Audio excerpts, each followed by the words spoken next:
This is the Good Neighbor Podcast, the place where local businesses and neighbors come together. Here's your host, Jeff Gardner.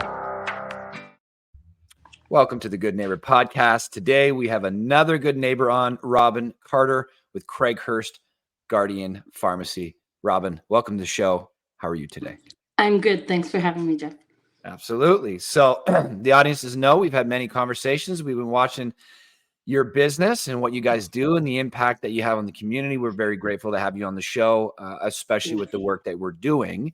So let's tell the audience a little bit about your business. What is it exactly that you do, Robin? So I'm the front shop manager of Craighurst Guardian in Craighurst here. So we are a full service retail pharmacy. Beautiful. Mm-hmm. Beautiful. And so how long have you guys been in business for?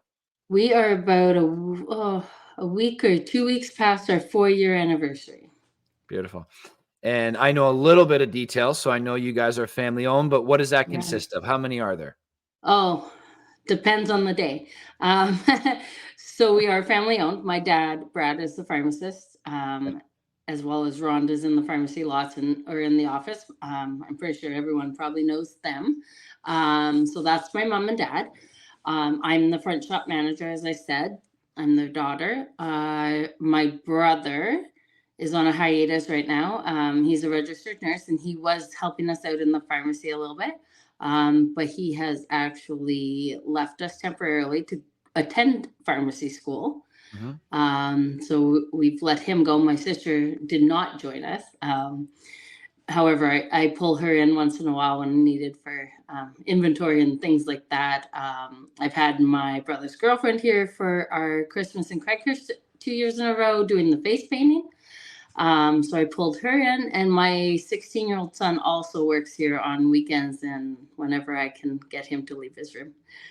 Well, that's something I certainly didn't know. I did not know you had a 16-year-old son. That is unbelievable. 16 wow. and a half, I guess. Woof. Holy smokes. Yeah. So the whole family, you guys all get involved. We've pulled everybody in. Yeah. Well, we love that. That's what we're trying to do on this show. And you know, a bit about the work we do. It's all about increasing the quality of life for the local community. That's what we're focusing on. So are you guys local?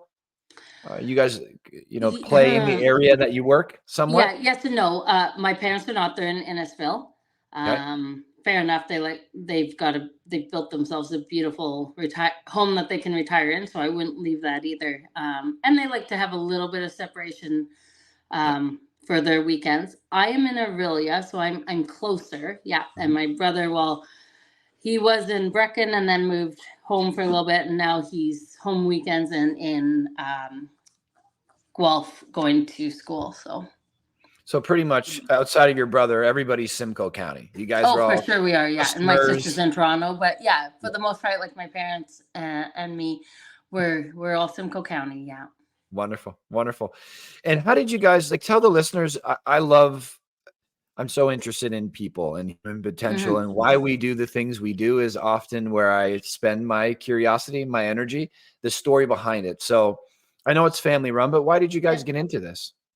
What's the story behind the pharmacy? Well, depends how far back you want. So basically, obviously my dad's a pharmacist, went to school. He graduated in Saskatchewan, as well as my mom was in university at the time too. So they both graduated in Saskatchewan. He got a job offer originally in Owen Sound to be a pharmacist, which later turned into him becoming a partner. Mm-hmm. From there, eventually he wanted his own place, understandably. So I was a teenager. He had looked around, and my mom looking for the right place, and they had located Barrie as being a good place, right? Actually, at the end of Barrie and Lougheed, kind of at the edge there of town. There was no pharmacy really in that area, other than Walmart. I think at the time was the closest on Mapleview. So they opened a pharmacy there, and we ran that. I think we opened in 2000, and we closed it the year I got married. So 2009 is what originally brought us to Barrie. From there, they closed it as anyone that knows Barrie, the big Rexall on Essa went in, the Shoppers on Essa and Mapleview went in.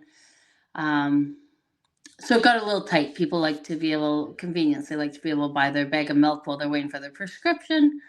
And we weren't done. We knew that it was going to hurt us. So we eventually sold that business. And my dad did some relief work around town, Blake Street Pharmacy, where lots of our customers know him from.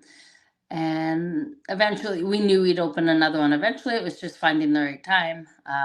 My dad did enough research and Google Maps and or Skyview, whatever it is, and seeing all the homes in this area and the potential of what was coming.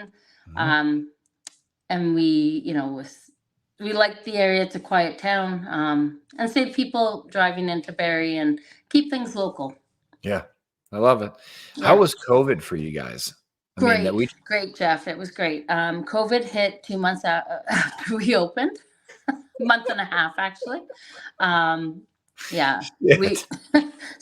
We opened January 17th and COVID really hit at the end of February. So yeah, just about a month. So that was great. We shut our store down, and cut our hours back. And it was my parents and me working all the hours. Yeah. With a taped off store that we just spent, years planning and building and everything. And well, here's a month and a half, and then just a teaser. Actually, you can't really come in and see it. So all that planning, that time in the making, and then life sends you the biggest curveball. Yeah, we had lived to through. Hang plastic to abide by the things, and kind of like So it was a just joking. We're not really doing a grand opening, and I don't know that we still haven't actually done a grand opening. There is one planning. But yeah, so it was great. Yeah. COVID's a great word around here. Yeah. Well, you guys made it through. That is something. And barely, you guys are busy. Yeah. Nothing kickstarts a new business like COVID. So yeah. Okay. But no, we are now, we've recovered a little bit, and we are now way busier, way sooner than we thought we'd be. So beautiful. Any myths or misconceptions that you can illuminate for our audience? There's in every industry, there's in everything. Yeah. We spread information. Sure. It's not always accurate. So we like to clear up a few things. Any things that come to mind about your business in particular that somebody's sitting at home thinking, I don't think of this because of this, or I don't like this because of this. Is there anything that you could come to mind with this misconception? Like I told you before we came on air here, I didn't study, so I didn't know that was going to be a question. So of course I can't think of any off the top of my head. Myths and misconceptions about us. Well, so let's say this. When I think of a pharmacy, I think of someone that I just go to fill a prescription. That has been my experience with a pharmacy. Okay. And when I went to yours, that was not my experience at all. No. So, okay, fair enough. Thanks for the help. So definitely we are more than, here's my prescription for, blood pressure pills, pick it up, walk out. We, so we have, a blood pressure machine that you can always check. Not everyone has one of those at home. Sometimes you want to keep a handle on it, or your doctor tells you to. So that's always here for customers to use. As far as obviously we do the, drop your pills off and all that kind of thing. We can definitely do that. But we also have a full retail. So we have, within reason, but your shampoos, your body washes, your nail clippers, you can definitely get your baby's needs, your household stuff. You can definitely get all that here.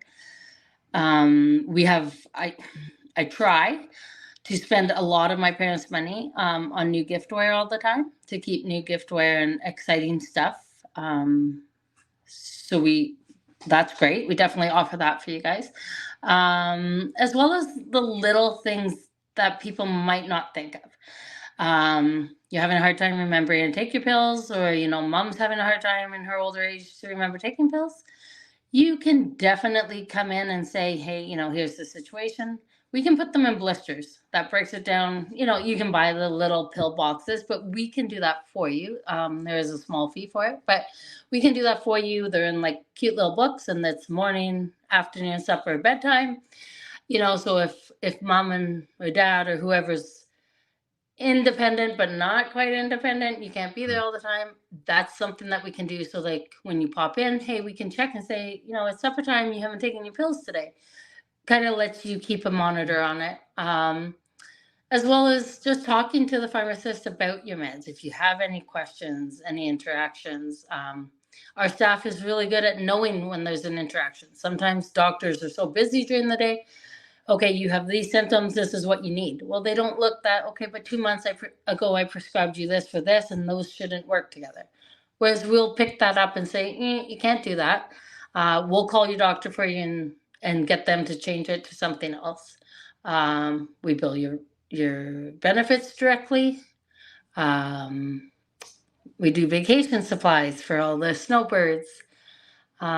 We will, as far as, I laugh about COVID, but it still is very real, especially to certain demographics. So, you're not quite comfortable with it, no problem. Call us with an order, a Visa card, whatever. Call it when you get here. Call us. We'll bring it out. Put it in your trunk. There's no contact. Easy done. So yeah, and because we're family owned, I don't want to advertise that we deliver, but for those of older population that can't get out, especially in the winter, give us a call and you ask nicely, and I tend to be able to drop things off on my way home. So that was one of the things that most of those things I didn't even know, but a couple of times when I came by, I came early, and I would just witness the experience of somebody going to the counter, because I know what my experiences have been like. There's been times where I've need medication before. I give them the piece of paper. They don't say much. They say, here's your pills. I was just going to say, I didn't mention that, but can be very cold. I've had to go to other pharmacies. You drop it off. Are you on file? Yep. You coming back for it? Yep. Cool. And they walk away and leave you standing there, and you're like, okay, guess I'm done. Whereas because we're family owned and run, depending on the day, you don't know what you're walking into. So there could be bantering between us in the pharmacy, especially if my brother's here and I'm here at the same time. It's part of the charm, right? But a lot of customers laugh and can get it. But we definitely strive to not ever be cold and too robotic and business-like. And to me personally, that is one of the biggest benefits to me, is the personality and personably between us, that you remember me. When I drop my prescription off and they can say, hey, how's little Johnny's leg healing? I know he broke it in hockey last week, or, whatever the case may be. Do we know everything about every customer? For sure there's not, because as equally there's customers that drop the prescription and have 800 things on the go, and they walk out and you don't know that much about them. But there's definitely the ones that, you build that rapport with, and they're more than just a customer to us. When we hear that Mr. Johnson's, wife passed away, that affects us very deeply, that we often will do a meeting to let you know that everyone knows Mrs. Jones has passed. Or there's, if it's on a weekend, there's a text thread sent out to everyone to let us all know that. Not just so we know it for our personal, but we would hate in someone's time of need to say the wrong thing and ask how someone's doing. So it's not just for personality. We care because we wouldn't want to say the wrong thing or do the wrong thing. So yeah, we definitely, I think that is, to me anyways, the biggest thing that I like here is that I find it's very warm, and we always say our customers are more than customers. They're family to us. We're family run and very big on family, and our customers are our extended family. So yeah. And I saw it. I witnessed it firsthand. Well, thanks. People walking up to the counter and you're already, saying hi to them by name. Yeah. And they're 10 feet away. So I love that. We try very hard to know their name and greet them ahead of time. And all our customers are supposed to be greeted and thanked on their way out. I'm not going to say it happens all the time, but it is definitely something that you're told before I hire you, and something that is often brought up. So Beautiful. yeah. Outside of business, Okay. what does Robin get up to for fun? I know you work a lot, and now I know you have a 16-year-old, but there's got to be some fun on the docket. So what do you get up to? Yeah, 16 is fun. Any moms of teenagers, you got my work email. Feel free to drop me a line. I could use all the support. I'm also a single mom of said 16-year-old. Yeah. So that's fun too. Also, anyone that, enjoys a glass of wine in the evening, again, my email. But besides working, is Great. pretty homebound. Either at home or doing stuff with my kids. Sadly, and as dorky as it is, my kid's probably my best friend. So I love it though. My dad's my best friend. We're a movie family, hang out at home. We snowmobile when we can take my dad's snowmobiles. This year's not a great year. Thankfully, he pays for the trail permits and stuff, and not us. So we're not out money. As well as in the summer, me and my son camp a ton when we can, locally. And again, thankfully, my dad pays for said trailer and parks it at his house.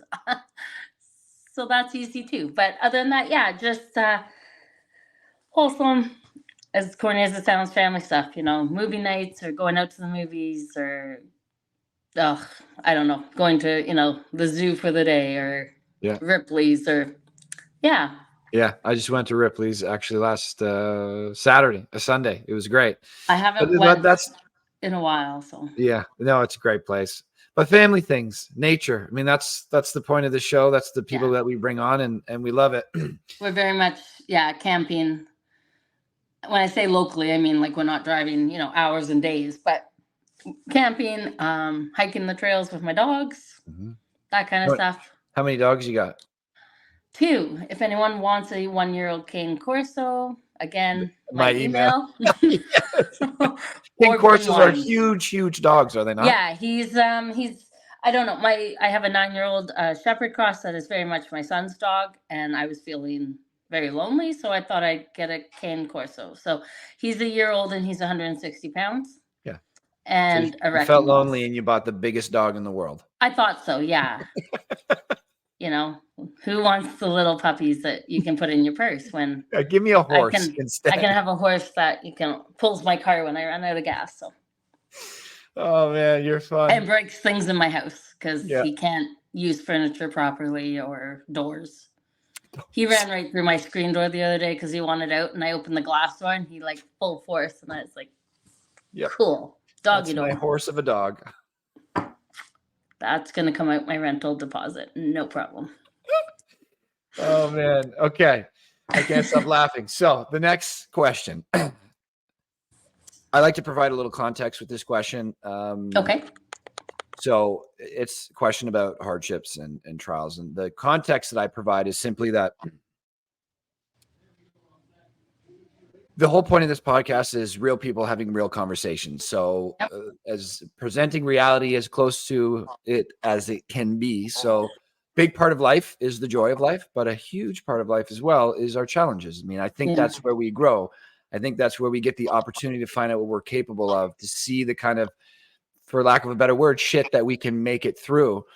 And when you go on to watch things, so you're going to go online to watch things, you're going to go on cable to watch things. If you find yourself on the news, it's often very salacious, very negative. They're reporting the bad stuff that happens. So it can be very negative. And if you go on social media, it can be like this perfect utopia that you're presented with, and you're like, I don't relate with either of these extremes. Yeah. So I'm looking at this. I go on there maybe because I'm in a bad way or something, and I want to look for other people that are maybe going through the same thing I'm going through. And all you see is rainbows and sunshine. That's it. Makes you feel very alone. Yeah, I don't think people get. I think people just want to resonate with other humans, knowing that we're all kind of fumbling humans trying to make it through this life thing. So we like to put on a good show to, in public. So then I think we're all guilty of thinking that we're the only ones. Yeah. So we talk about hardships quite a bit on our team. It's something that I do at the clinic, Cornerstone Recovery on the weekend, is we kind of embrace those hardships because they often are the springboard to us growing more. So are there any challenges or life hardships that you're willing to share with us that when you look back, you're like, that sucked going through that, but I'm now this person because I went through that? Anything that comes to mind? Oh, sure. I don't think the podcast is long enough for me personally, so you got the right person here. Yeah, me neither. Oh, shit. Yeah, we might have to follow up for that, or again, email me. Yeah, I have lots. I was not an easy teenager and made the decision, like most, that I'm independent and I know better and yada yada. And I moved out at 16. And life gets so much harder, and you're given a very rude awakening at 16 to living on your own. Yeah, it's very hard, and you're hit in the face with life real fast and real hard. And when you get over the shock and the what the hell do I do? And I can't dare call home and say I messed up, because you can't do that. But eventually you get to the point that, okay, I got my only option is to call home. Thankfully, my parents were strong enough, and I say that because it's not easy as being now a mom of a teenager. It's not easy to be that strong enough and to do that, because I don't know that I could, but they did what I needed by not letting me come back home. And I wouldn't have learned the lessons that I needed to learn, that I put in front of myself. I forced myself to learn these lessons. But had they bailed me out, and by no means do I mean that they had never bailed me out. I had left a few times. But finally, the last time didn't let me come back, and I needed that, or I would have continued. I'm not going to learn my lesson if I get bailed out all the time, because when you become an adult, no one bails you out. So I had to figure that out early on my own. And I left and moved hours away. What do you think so you that learned was from tough. You think you gain a deeper sense of independence from knowing that no more safety net? I got to figure this. Yeah. I got to figure this I out. got to figure this out. You do the period of anger. And then you can't wake up one morning and go, no, I put myself here.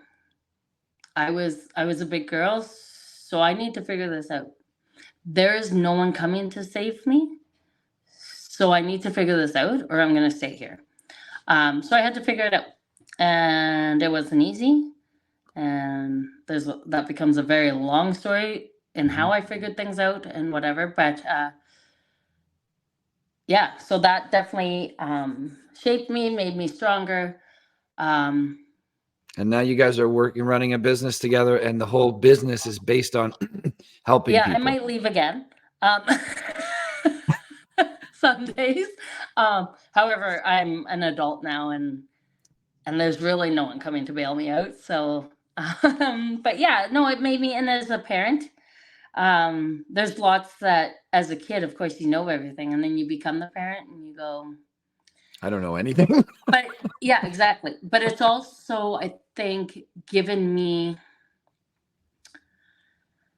especially as a single mom and having no backup, it's given me a different point of view to my son, and my son's really good by comparison to a lot of teenagers.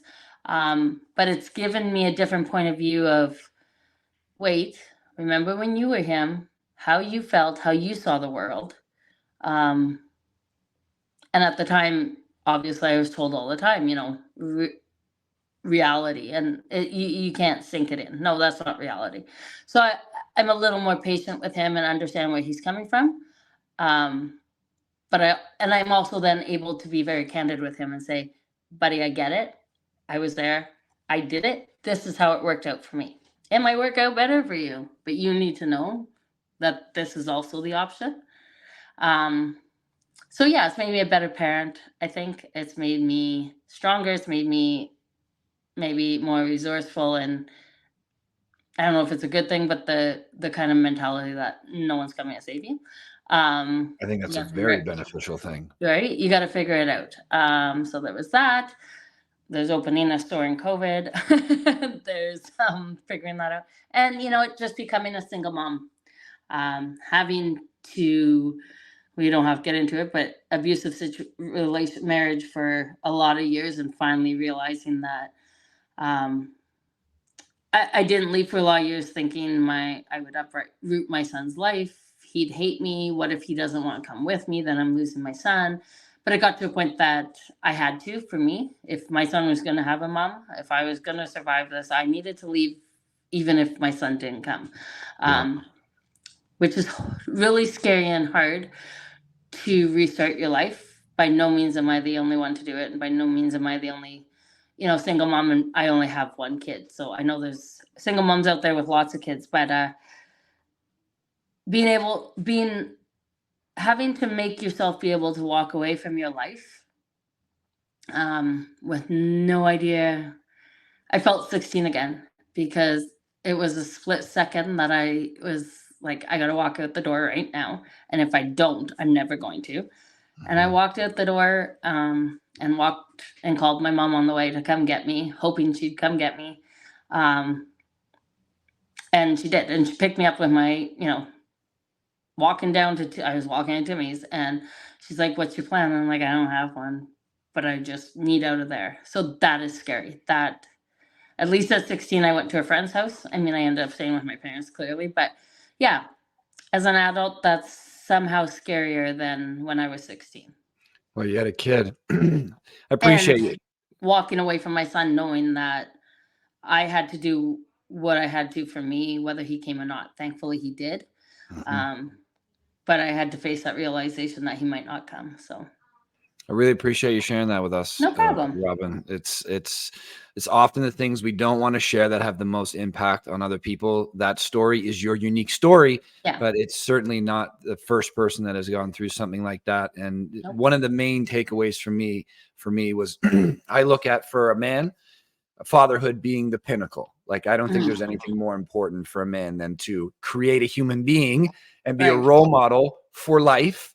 Yeah. Same thing for a woman. I think, building a business is hard. Going to school, all these things are hard. But I think being a parent, not one yet, hopefully soon enough, I have immense amount of respect for the decisions that parents make. I know a lot of them are very hard. And I know that there are parents struggling out there right now. Yeah, you can never prepare a new parent because there's no way they can ever be prepared, because if you don't have kids, you don't know what's all going to come. And I can only talk up to 16. I don't know what's going to come next year or the year after that, or when he's 35. I don't think being a parent ever stops. So I can only speak to now, but you can never be prepared for the moments. You can never think of every conversation, situation that's going to come up and be prepared for it. So it's definitely the hardest job I've ever done, but the most rewarding. So I love it. The another best trial and tribulation too. 1-year-old King Corso. If anyone wants to sympathize with me on that, again, my email is there. We can form a support group or something. You should get your own stand-up. Is what you should do. That's great. I think it was your coworker Shannon had posted out something about the pet page, anyone with pets. And I was like, hey, what about Kane? And we are friends. And she was like, yeah, maybe not. I was like, she's like, we got to take a picture of him, like sitting still. And I was like, oh, okay, well, we'll try again next year. Try again next year. Oh, man. You've told us so much about yourself and your business. Okay. But if there was one thing you wish the listeners knew about Craighurst Guardian Pharmacy, what would that be? What would be the one thing you'd want them to know about what you guys do?